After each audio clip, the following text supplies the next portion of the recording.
Because it's my father's chair, and he doesn't like anyone to sit in it.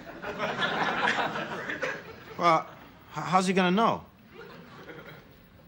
Because he was wounded in the war. You know WW2, the big one? I was living in an apartment at the time, and he shows up. I open the door, and there's this bad Zero Mostel. Nobody expected grief to crack open into allegations this explosive, especially not from someone who had every reason to stay silent.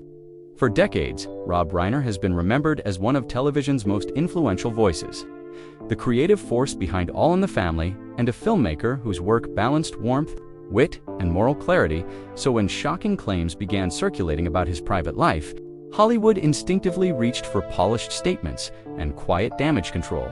But that script unraveled the moment Sally Struthers spoke out. She wasn't just a former co-star, she was family, Gloria to his meathead, bound to him long after the cameras stopped rolling.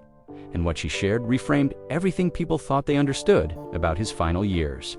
Speaking through visible emotion, Sally described what she called a slow collapse hidden behind closed gates, saying she had stayed silent to protect Rob's name until she could no longer live with the weight of it, insisting the truth about his son Nick Reiner had to be acknowledged. Quoting her directly, she said, "We all saw the bruises on his soul, but we were too afraid to ask about the bruises on his arms," a line that sent shockwaves because it wasn't polished, it was raw, and it suggested fear rather than family conflict. She recalled a lunch just weeks earlier where Rob appeared diminished, constantly checking his phone, flinching at every vibration. Finally, admitting in a moment she said still haunts her, "I don't know how to stop him. I love him, but I'm terrified of him." Words she initially assumed referred to professional pressure, until later events made her believe he meant his own son.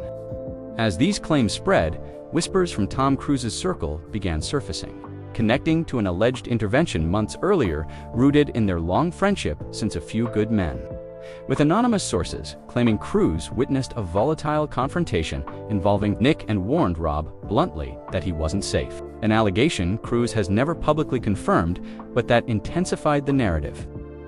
According to Sally, Rob's tragedy was not weakness but excessive forgiveness, a parent's instinct to protect even as isolation deepened, dinners canceled, blinds drawn, and texts like he's home carrying an unmistakable chill.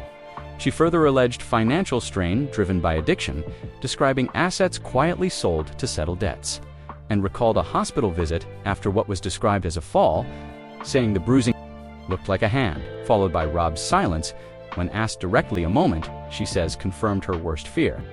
She also claimed Michelle Reiner lived in constant anxiety, once admitting she locked her bedroom door at night, a detail that transformed public perception from Hollywood comfort to private terror. Throughout her statement, Sally emphasized these were warnings ignored because Hollywood hates scandal and prefers silence. But at 77, she said she no longer cared about reputations, only accountability, rejecting any attempt to frame events as a sudden mental break and describing what she believed was manipulation, control, and long-term domestic abuse. Whether these allegations withstand legal scrutiny remains to be seen, but their emotional force has already shattered an illusion, reminding audiences that fame doesn't shield families from darkness, and that love, unchecked by boundaries, can become a trap rather than salvation. So, what do you believe this story reveals about the cost of silence in Hollywood, and where responsibility truly lies when warning signs go ignored? If you want more untold stories from Hollywood's golden age and beyond, subscribe to Old Hollywood Pulse. Share your thoughts in the comments, and we'll see you in the next one.